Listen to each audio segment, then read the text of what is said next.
Hello friends, so we are into the week number 3 where our topic of discussion is properties of pure substance. Now in the previous week we have discussed about the development of generalized equations for the change in some of the most important thermodynamic properties like the specific internal energy, specific enthalpy, specific Gibbs free energy, specific Helmholtz free energy. From using their definitions we have developed generalized relations for changes in all these properties, and of course I should not miss the changes in specific entropy and specific heats. We developed the Maxwell's relations, and using the Maxwell's relations we got all those generalized equations. Now those equations are applicable to any kind of thermodynamic system. Whether we are talking about a single phase system or multi-phase system, whether we are talking about a system involving chemical reactions or not, those equations are always applicable, maybe with certain additive terms, etc. And the most important observation that we have made there, that to understand or to calculate the changes in any kind of thermodynamic potentials or maybe the changes in specific entropy or any other relevant parameters, we primarily need to know the PVT relationship and some auxiliary relation, maybe the variation of specific heat with temperature or those kind of relations. But always you must know the PVT relationship, that is the relationship between the primary variables pressure, temperature and specific volume, something which is conventionally called the equation of state. So, once we know the equation of state, we generally in a position to calculate the changes in all these thermodynamic properties, or at least those which are of major importance to us. But problem is that as long as we are dealing with a very simple form of equation of state, something like PV equal to RT, that is fine. We can easily perform all those mathematical manipulation like differentiation or integration, and we can easily establish corresponding relation in changes in thermodynamic potentials. Or any other equation of state, like in the previous week we have solved problems involving the van der Waals equation of state, or I gave you another assignment involving helium as the working fluid, where your relation was a slight modification of the ideal gas equation, that is P into V minus A equal to RT. So, those form of equations are quite easy to deal with.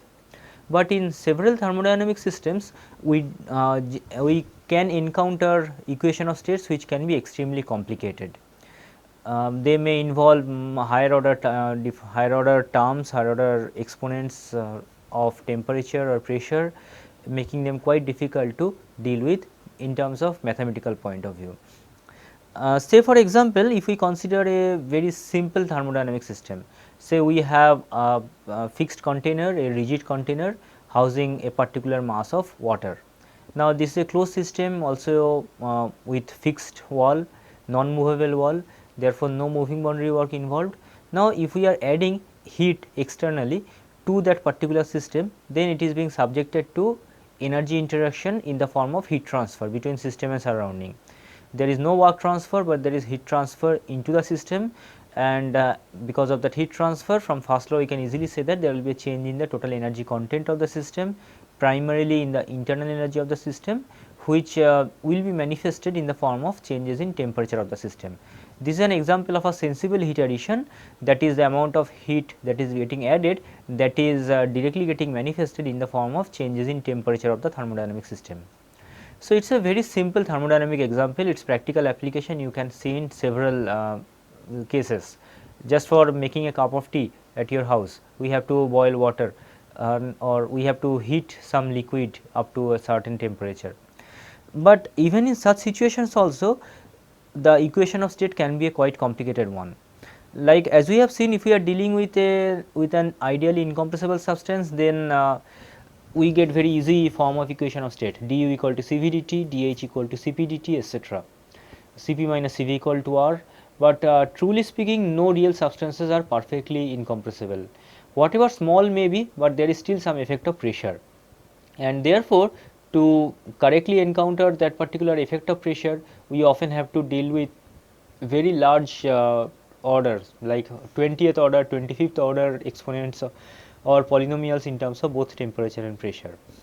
And when we have to deal with such complicated equation of states even in a single phase application, then you can just imagine what will happen in a multi-phase application or when we are encountering a phase change process.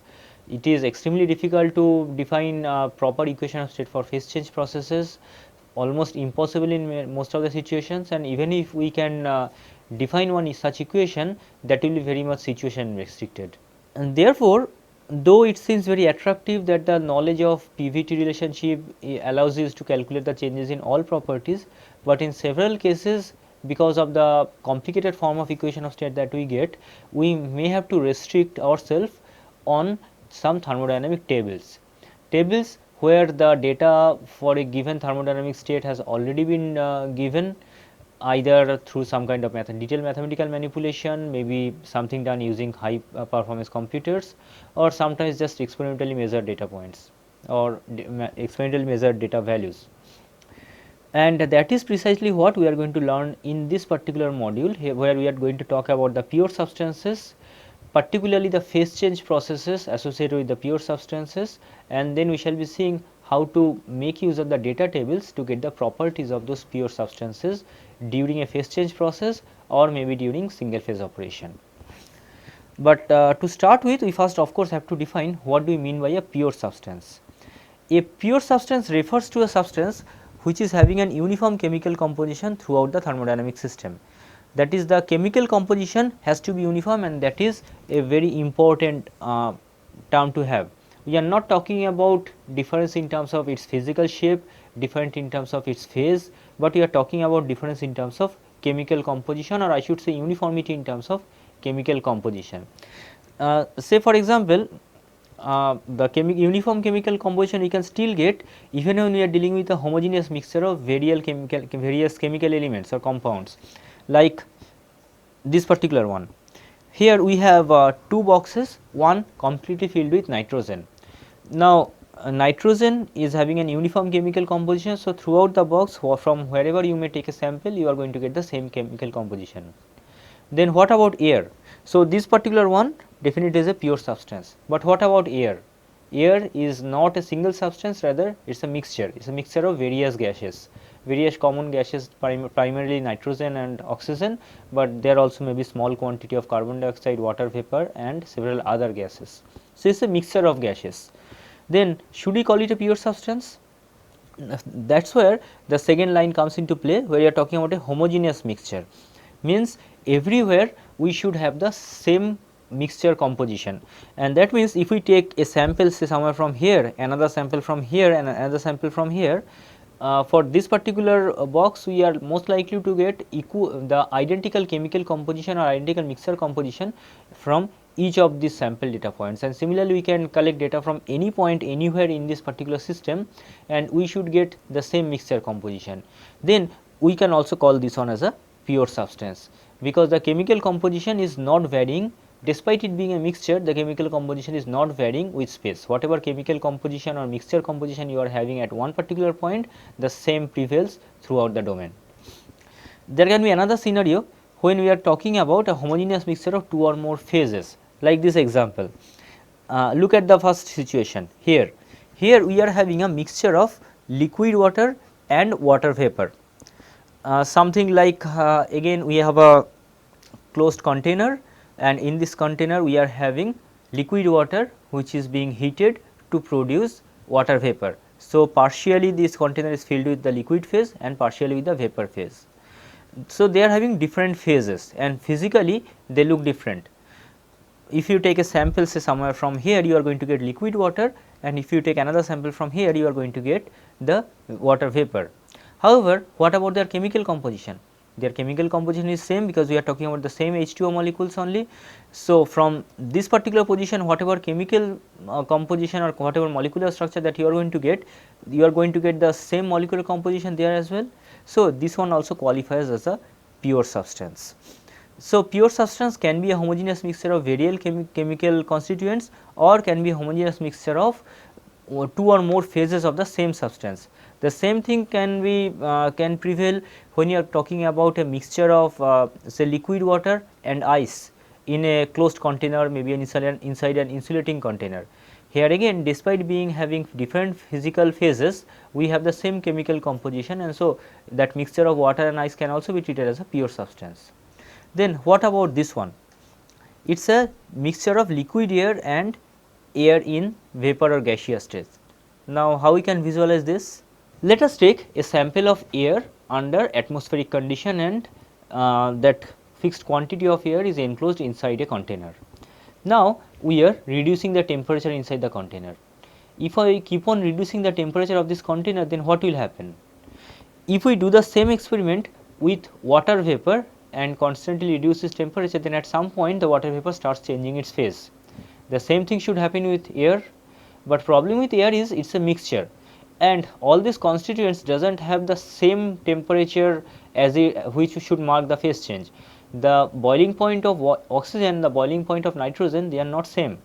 Oxygen will start to condense much earlier despite nitrogen being nitrogen remaining the vapor phase, and therefore, when we are having this mixture of liquid air and air vapor, if we collect a samples from somewhere here, you are going likely to get a mixture of both oxygen and nitrogen, whereas if you collect a samples from somewhere here, you may get only liquid oxygen and not nitrogen, because nitrogen, the boiling point of nitrogen is still not been breached, and so nitrogen is remaining as the vapor phase. Now, between this point and this point, the chemical composition is not same, the mixture composition is also not same. So, this is not an example of a pure substance. So, we have to be very careful about the definition of a pure substance. When we are talking about a single chemical composition, we can blindly identify that as a pure substance. However, when there are multiple chemical composition, then we have to judicially think whether it is a homogeneous mixture or not. Pure substances can exist in commonly three different phases, as we all know: solid, liquid and gaseous. In solid, we generally have a fixed lattice structure where all the molecules are bound in a tight lattice unit with maintaining a constant average distance between the neighboring molecules. These molecules can vibrate with respect to their own position, but they can't have translational motion. Whereas in case of liquid, you generally have groups of molecules floating almost freely with respect to the other groups. Intermolecular attraction is extremely strong in case of solid, it is much lesser in case of liquid, but still some kind of intermolecular attraction exists, because of which we may get such groups of molecules, but not all molecules together. And intermolecular attraction is even lower in case of gases, where almost all molecules are free to do whatever they want to do, they are free to move over the entire domain available to them. Because of their random movement, they often keep on colliding with each other, thereby causing some exchange of energies, but they are hardly get bound back to a common structure.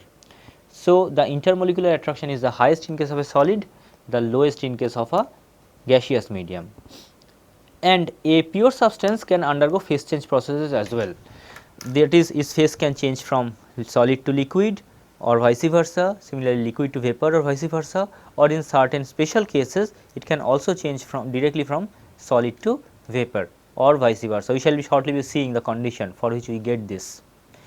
So, all these three kinds of, or I should say 6 kinds of phase change processes are possible, but out of which the liquid to vapor phase change or vapor back to liquid phase change is the most common one that you can find in industrial or engineering applications, and that is why we shall primarily be defining the characteristics of a phase change process of a pure substance in the light of liquid vapor or vapor to liquid phase change, but whatever we are discussing, that is equally applicable to solid liquid or solid vapor phase change processes. To understand the liquid vapor phase change process, we shall be talking about a simple experiment. In this experiment, we have a piston cylinder arrangement. The piston is allowed to move such that it inside the atmospheric pressure is always maintained. So, to start with, outside the piston it is open to atmosphere, inside we have 1 atmospheric pressure and 20 degree Celsius temperature. At this point we are starting to supply heat to the system. Because of supply of heat, we shall be seeing a sensible heat addition, that is the temperature of the system will start to increase, but there is no change of phase as long as the pressure is maintained to be 1 atmosphere. Because of the heat addition, the temperature increases, and because of that the volume of the liquid water that wants to expand, thereby forcing the piston in the outward direction in order to maintain that 1 atmospheric pressure. But there is again I repeat, there is no phase change process. So, whatever heat addition is taking place is entirely sensible heat addition. This particular phase of liquid water is called compressed liquid or subcooled liquid. Here the term subcooled refers to it is still well below certain kind of threshold. Here despite addition of heat, the liquid molecules are not able to become free to reach the gaseous stage. You can think about this way: the 1 atmospheric pressure that the piston is imposing on the water here inside the cylinder, that is actually imposing the outward motion of the molecules, and the molecules now are not having sufficient amount of energy, so that it can push the piston in the outward direction. The temperature of the molecules are quite low, only 20 degrees Celsius. As the temperature keeps on increasing, the force exerted by the molecules on the lower surface of this piston, that also keeps on increasing. Accordingly, the piston tries to move in the outward direction in an effort to maintain the constant temperature inside. And then we reach the second situation, state 2, where the temperature is reached to a threshold value of 100 degrees Celsius. For water under atmospheric condition, this threshold temperature that we are talking about is 100 degrees Celsius, but for other substances the temperature will be different. Even for water also, with change in pressure, this temperature will be different, but for a given pressure and given substance, we have an unique threshold temperature. At this temperature, or till this temperature, there has only been sensible heating, that is, the addition of heat has caused a rise in the temperature of the fluid. However, if we add even the smallest possible amount of heat to the system at this particular condition, the phase change will get initiated. So, this particular state is called saturated liquid state. The subcooled liquid refers to the state where the fluid is not going to vaporize.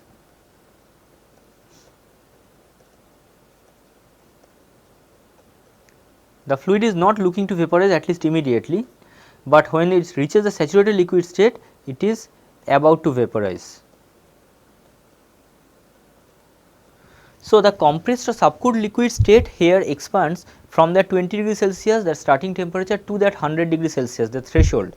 However, saturated liquid we are talking about only at this particular point where we have the atmospheric pressure and 100 degrees Celsius temperature.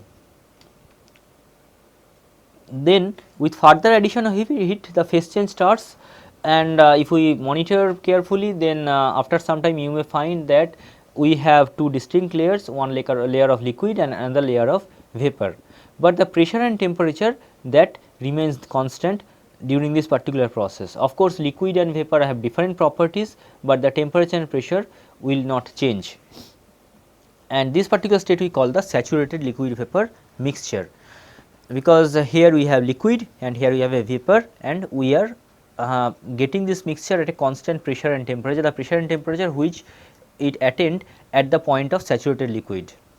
So, it is a saturated liquid vapor mixture.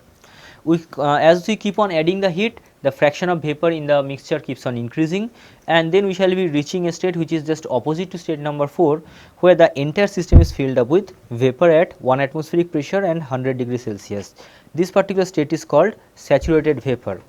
So, saturated vapor refers to the state where the liquid gets 100% converted to vapor, or if we see from the other point of view, a saturated vapor is the one from where if we take even smallest amount of heat out, then it will lead to a condensation process. So, saturated vapor means something which is about to condense. So, a saturated liquid refers to the liquid which is about to vaporize, that is, with small addition of heat it will initiate a phase change process.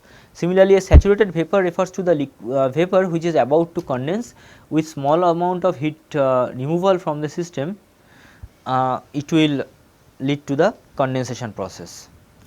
And from saturated vapor, then if we move forward in terms of heating, then it is again single phase heating, during which pressure, if pressure is maintained constant during the experiment, the temperature will keep on increasing continuously.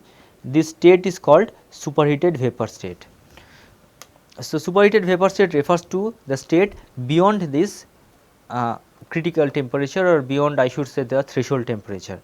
So, when you are talking about the saturated liquid, that is in our state number 2, in this case with addition of heat, temperature keeps on increasing, and while the pressure is maintained at 1 atmosphere, and therefore, if we are talking about any general property y here, the y will be a function of pressure and temperature, or generally can be represented as a function of pressure and temperature. Or instead of writing this, I should write it here: any general property y is a function of pressure and temperature for the compressed or subcooled liquid. Just similar scenario is attained in case of superheated vapor, which is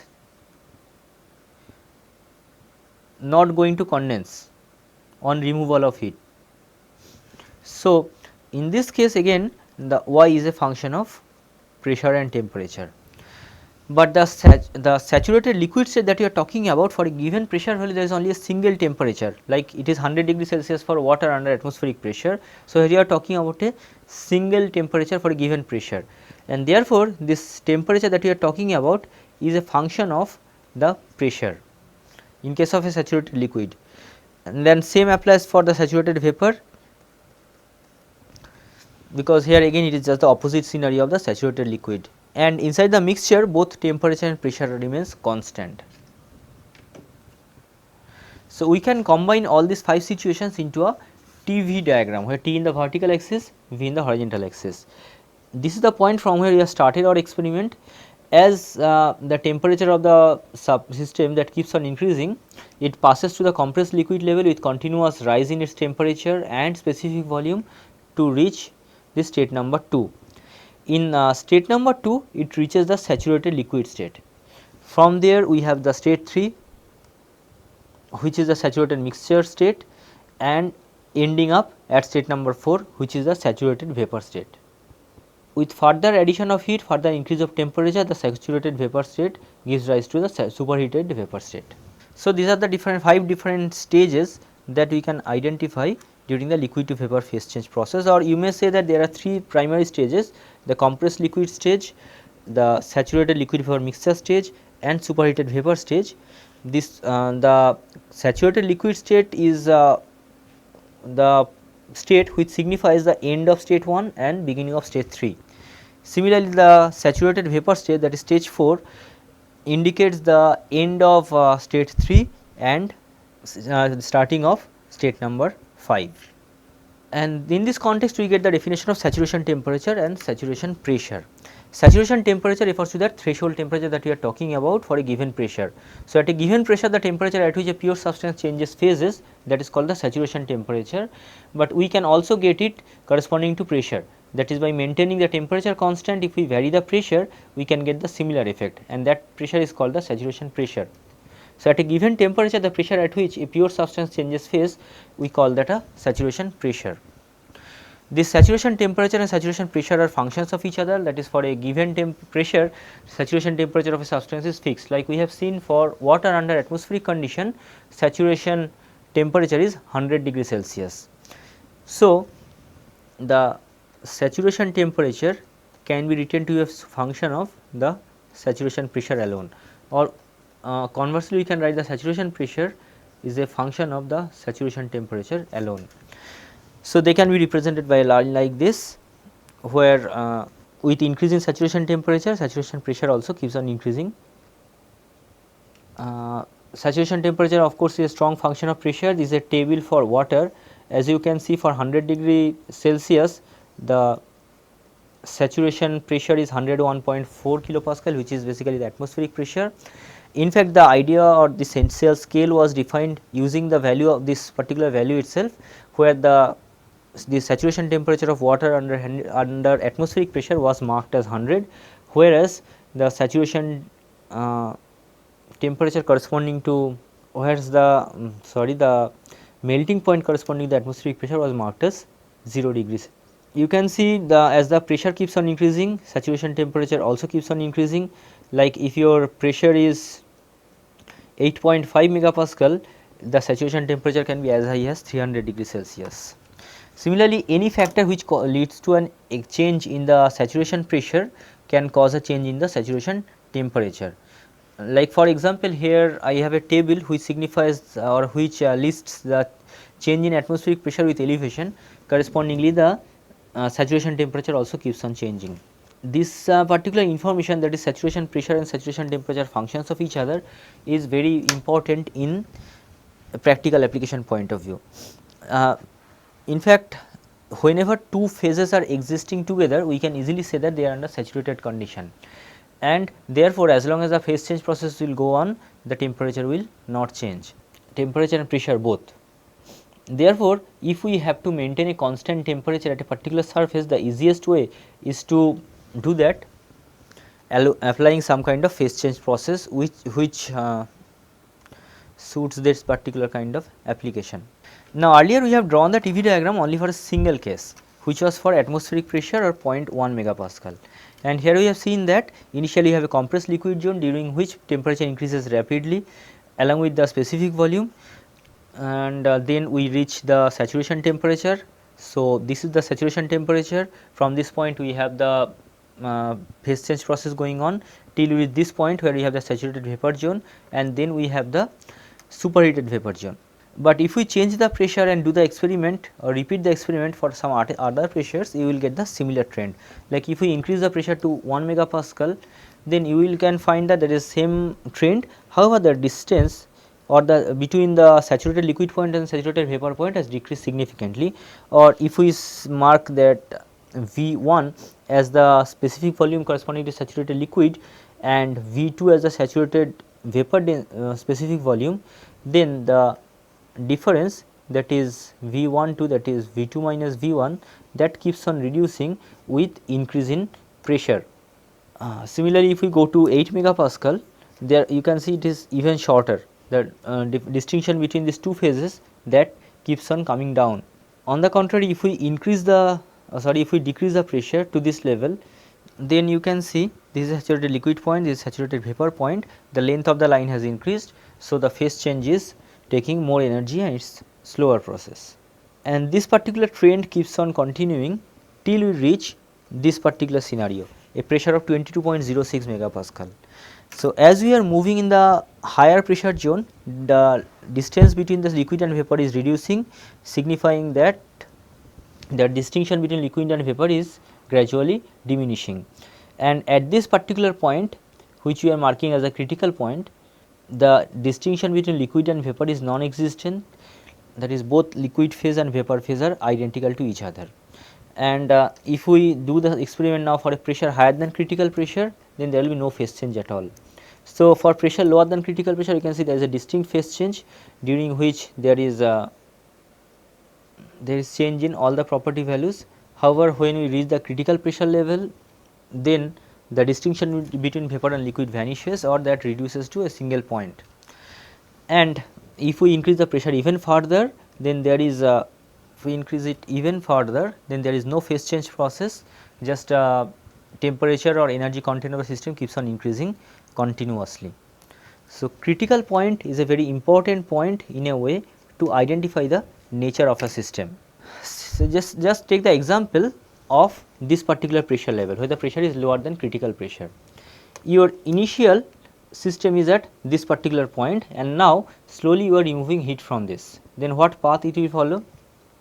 It will come like this, then it will reach saturation saturated vapor phase here, saturated temperature is there, then it will go through the phase change process during which the vapor will get converted to liquid till it reaches saturated liquid point, and then we have single phase liquid cooling.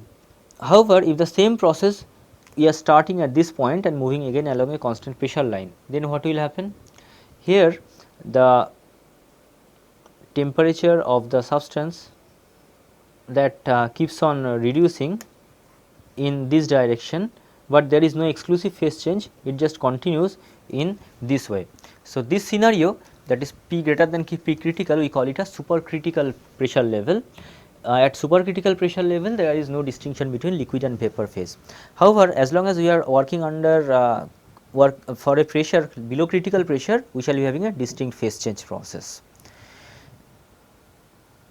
So, this is an interesting chart which lists the critical pressure for several substances.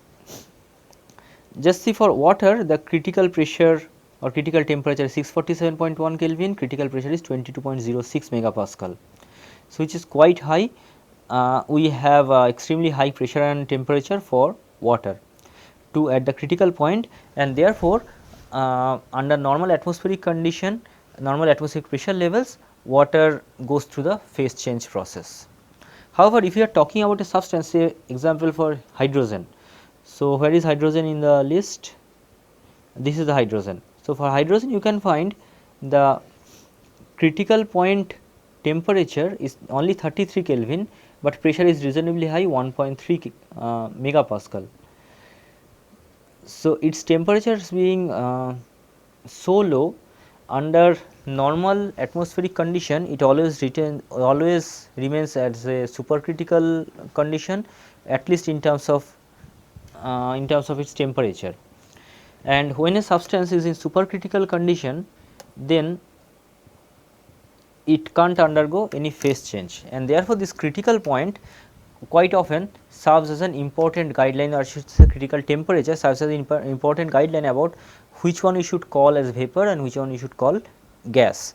If we are talking about a substance at a temperature higher than the critical point, then just by compressing this one we can convert it to liquid, whereas if it is lower than the critical pressure, we can easily compress it to liquid. A very interesting case you may get for carbon dioxide. Carbon dioxide has a critical temperature of 304.2 Kelvin, which is just about 31 degree Celsius. Its critical pressure, however, is quite high, about 7.4 megapascal. So, under normal atmospheric condition, carbon dioxide may well be remaining as a vapor state, because as long as the surrounding temperature is lower than 30 degree Celsius, we can treat this to be a vapor. So, these are the two common property diagrams where we generally plot the phase change processes. If I just go back, you can see for each of the pressure levels, now you are getting a saturated liquid point and a saturated vapor point. So, if we join all the saturated liquid point, this one, this one, this one, this one, this one till the critical point, then we should be getting a line which is called the saturated liquid line. Similarly, if we join all the saturated vapor point, this one, this one, this one, this one, this one till the critical point, then we shall be getting another line which is called the saturated vapor line. So, this will be your saturated liquid line, this will be your saturated vapor line, and that is exactly what we have here. We have a saturated liquid line which is basically the locus of all the saturated liquid state. We have a saturated vapor line which is the locus of all the saturated vapor state, and they are connected at the critical point. On the left hand side of this dome like structure, we call it a compressed liquid. On the right hand side, we call it the superheated vapor, and inside we have a saturated liquid vapor mixture. Now, in the compressed liquid zone, as I have mentioned, the property of any substance can be mentioned as a function of pressure and temperature. Similarly, superheated vapor zone, it can be a function of pressure and temperature. Then what about the mixture zone? In this zone, we know that for a given pressure the temperature is constant and vice versa, and therefore, pressure and temperature both are not independent of each other. However, as per the phase rule, we need to identify two independent intensive properties, and therefore, we should not take both pressure and temperature here for defining the properties of saturated liquid vapor region. If we say Y is one of the properties, then it will be a function of either the saturation pressure or saturation temperature, because specifying one of them is symbolizes specification of the other. But we need a second property now. So, what can be a second property? Second property is called quality, generally denoted by small x. Quality refers to the mass of the vapor phase in the mass of the mixture. So, in this liquid vapor mixture zone, we shall be using this quality as the second independent intensive properties. At this particular point, we have 100% liquid. So, this is called x equal to 0. At this particular point, we have 100% vapor. So, we call it x equal to 1 or 100%.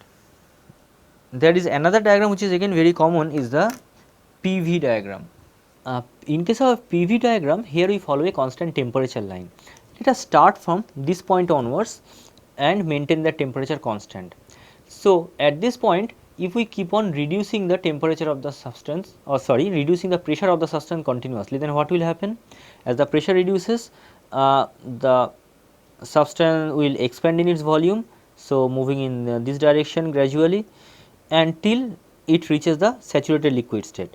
Then with further reduction in pressure, actually pressure will remain constant, and we should go through the liquid vapor or saturated mixture region till you reach the saturated vapor point, and then with further reduction in pressure we move in this particular direction T1 when T1 is constant.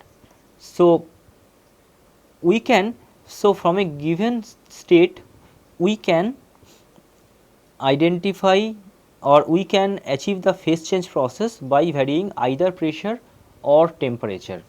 And then how we can define a common criterion for that? When we are having pressure constant, then when temperature is less than saturation temperature, we call it compressed liquid. Like if we look at the first diagram, this for this given pressure, this is the saturation temperature. Similarly, for the second pressure P2 level, this is the saturation pressure, saturation temperature. When temperature is equal to saturation temperature, then where we are? We are in the mixture zone, or I should write the saturated mixture zone.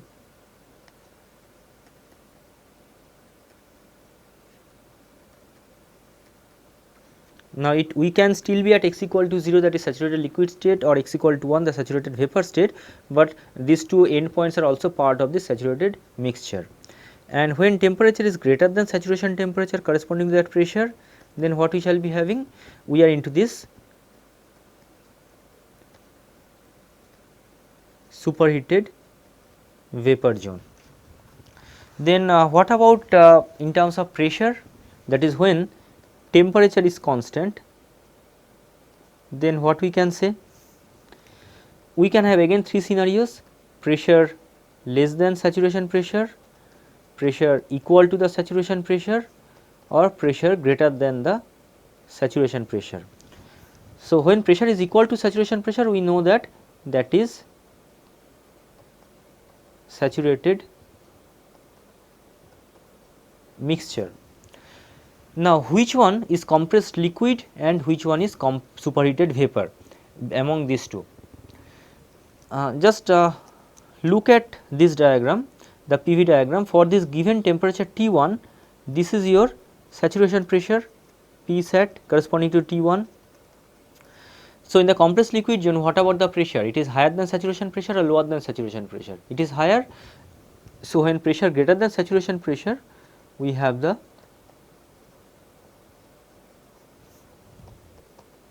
we are into the compressed liquid zone, whereas when the pressure is less than saturation pressure, we are here, that is we are in the superheated vapor zone.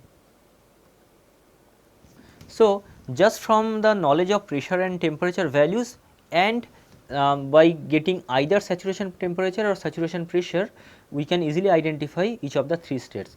Like for example, suppose I give you data that I am giving you some quantity of water under 10 bar pressure and 250 degree Celsius temperature. This is the state point, pressure and temperature are given, and you have to identify exactly where it lies.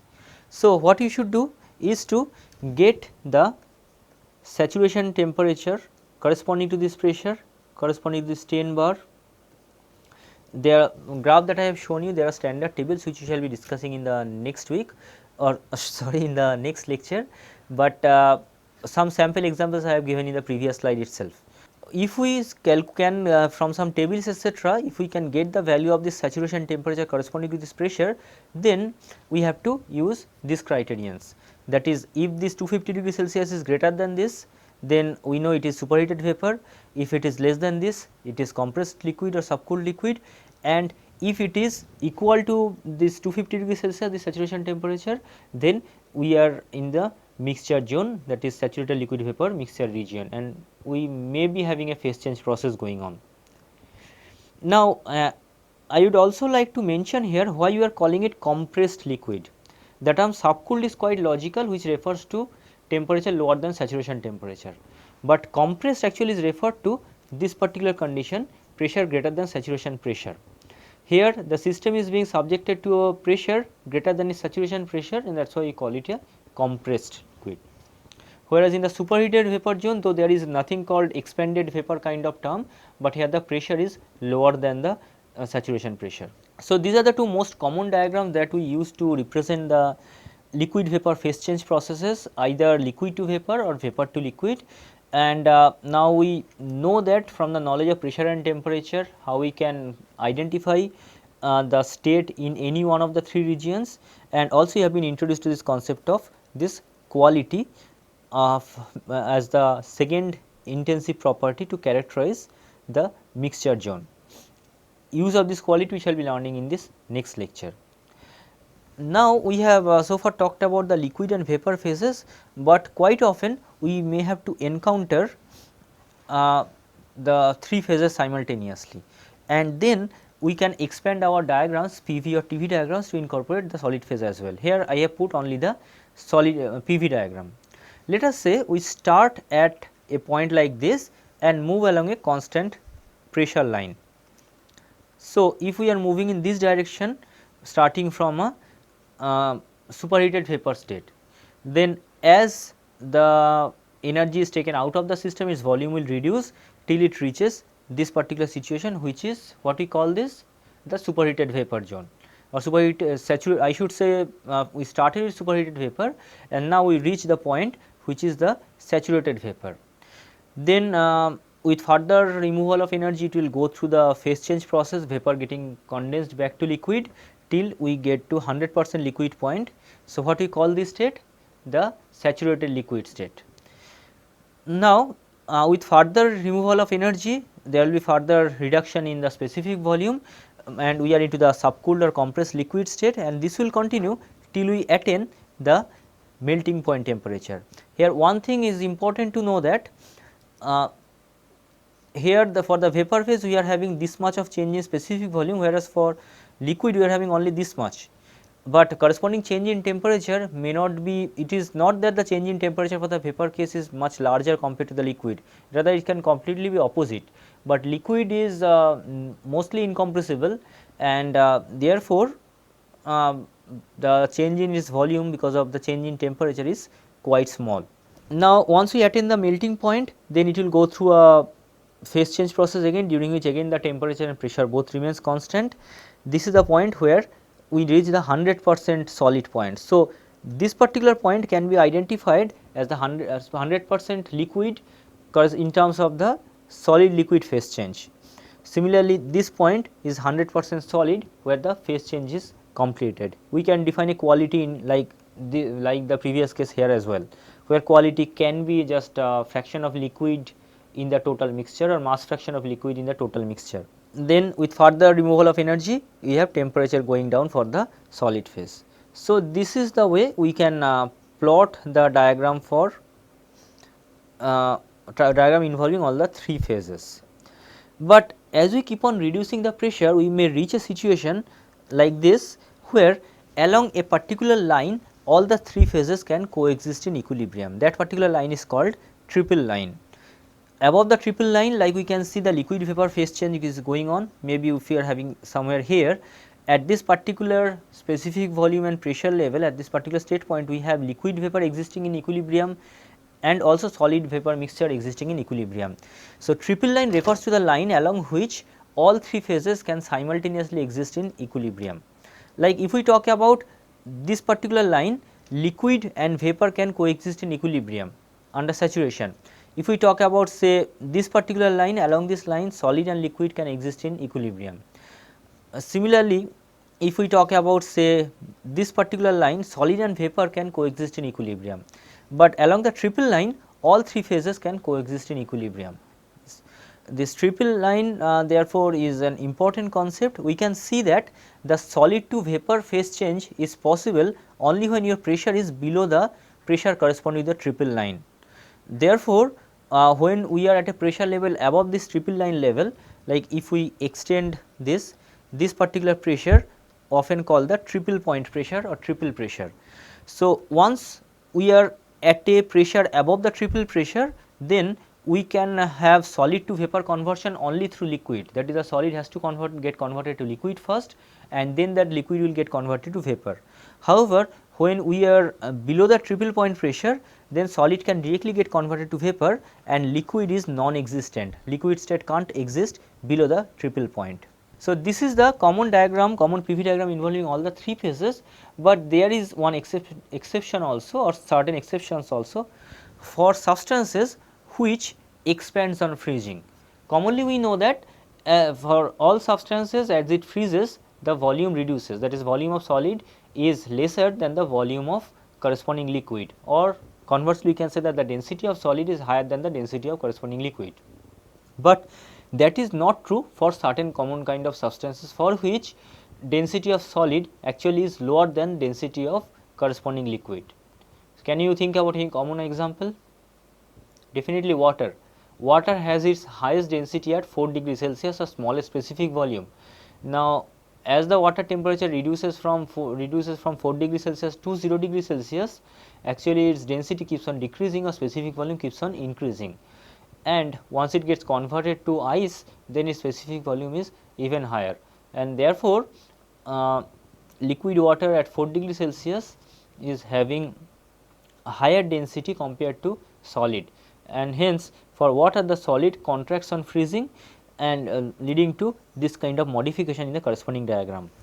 Mind you, this such kind of anomalous expansion, though very uncommon, but it is not only an unique characteristic of water, there are several other substances also which can exist in or which can show such kind of anomalous expansion. Substances like bismuth, antimony, germanium, gallium, and silicon, okay, acetic acid can be another good organic example. These all generally give certain kind of anomalous expansion, that is their solid is lighter than the corresponding liquid. But for most of the common substances, this diagram itself is sufficient. Quite often, instead of plotting in PV or TV plane, we just plot the profile for pressure and temperature, which allows us to represent all the three phases and their corresponding transition lines easily. So, you can clearly see on this PT plane the three phases, solid, liquid and vapor, and on such PT diagram the triple line contracts to a single point, which is called the triple point. It is again a unique characteristic of any system, quite similar to the critical point. Like critical point is unique for a given substance, same as the triple point. Critical point, the importance is above the critical point we generally call it a gas, and below we call it a vapor, because a substance which is above critical point we just we can't change its phase very easily. Similarly, for triple point you can clearly see, if as we have drawn from the previous diagram, the same thing, below triple point we can have only solid and vapor phase, but no liquid phase, whereas above the triple point we have, above the triple point pressure I should say, we can have all the three phases. If we see in terms of temperature now, if we see in terms of temperature, then for common substances which contracts on freezing, below triple point temperature also we can't have liquid, we can have only the solid or vapor phases below the triple point temperature. But the exceptional substances like water which expands on freezing, their corresponding melting line is this dotted one, that is the solid to liquid phase change. So, for that substances we can still have liquid existing below the triple point temperature. Like for water, under normal atmospheric condition water freezes at 0 degree Celsius. However, if we go to very high pressure levels, say at 200 megapascal, we can still have water under liquid state at minus 20 degree Celsius. That is because of this anomalous expansion. So, in this diagram we have the dotted line for the substance that expand on freezing, and for common substances this is the melting line which represents the change in phase from solid to liquid or liquid to solid. This is the vaporization line which represents the transition from liquid to vapor or vapor to liquid. See, the vaporization line finishes at critical point, which is not applicable for melting point line. Melting line can be extended up to infinity, but beyond the critical point there is no distinction between liquid and vapor, and therefore vaporization line stops there. And this is sublimation line. Sublimation refers to the process of direct conversion from solid to vapor. So, or vice versa, the vapor to solid. Actually, sublimation is solid to vapor conversion, vapor to solid often we call solidification or vapor solidification. So, this line is the corresponding characteristic. these are the triple point temperature and pressure values for certain common substances. For water, the triple point temperature is 273.16 Kelvin or 0.01 degree Celsius. Till very recently, this one used to be the reference temperature based on which all the thermodynamic temperature scales used to be defined, but that has recently changed. So its critical, its triple point is quite low, and its triple point pressure is extremely low, that is 0.61 only, 0.61 kilopascal, that I should say, or 611 pascal only. Certain substances can have quite interesting triple point temperature values, like if we say again for substances like hydrogen. For hydrogen, the triple point temperature is 13.84 Kelvin. So, hydrogen can exist, hydrogen can't exist in solid phase, or sorry, in liquid phase below this temperature. And another excellent example can be carbon dioxide, which has a triple point of 216 Kelvin, which is less than absolute 0 temperature, sorry, which is less than 0 degree Celsius. That is, under common atmospheric condition, carbon dioxide is a substance which is like normal substances, it expands on freezing. So, if we see upon normal atmospheric condition, say carbon dioxide at a temperature of atmospheric, say 300 Kelvin, then exactly where the carbon dioxide will be located. So, 300 triple point temperature for carbon dioxide is 216.55. So, it will be somewhere here, maybe somewhere along this line. And what about its critical triple point pressure? Its triple point pressure is 517 kilopascal, or we can write this one as 5.17 bar, that is, it is 5 times the atmospheric pressure. So, under normal atmospheric pressure, the state of carbon, this is the triple point pressure. Under normal atmospheric pressure, carbon dioxide may be located somewhere along this line, and that is why carbon dioxide can't be in liquid state under normal atmospheric condition. It can remain either in solid state or vapor state, but not in liquid state, simply because of the high triple point pressure.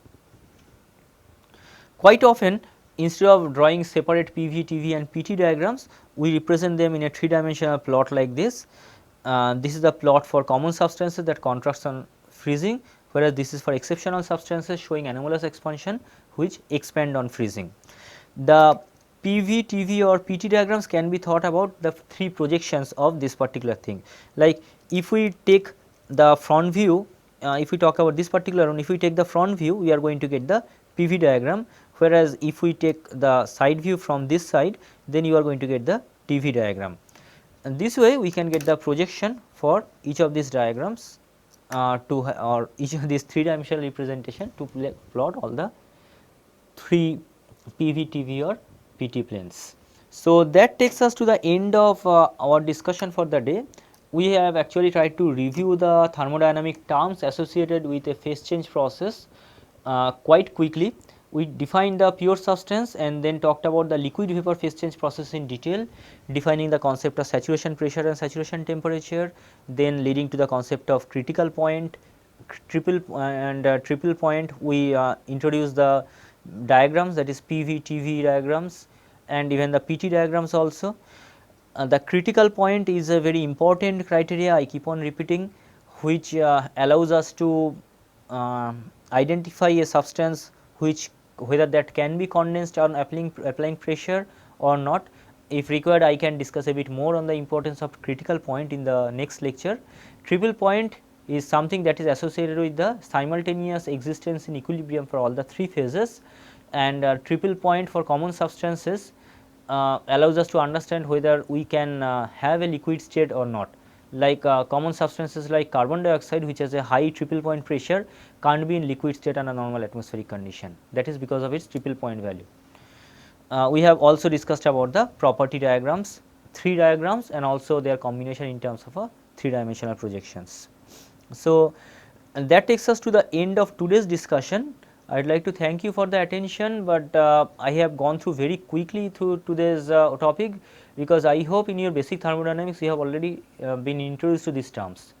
But in the next lecture I would like to spend a bit more time to understand about how to calculate the properties of pure substances in each of these regimes, like when it is in the superheated vapor regime or in compressed liquid regime, or most importantly when it is in the mixture regime, how to calculate all the properties, how to use the property diagrams, and maybe a little bit more on the importance of critical point. So, till then be patient and review your literature, review the lecture and wait for the next one. Thank you.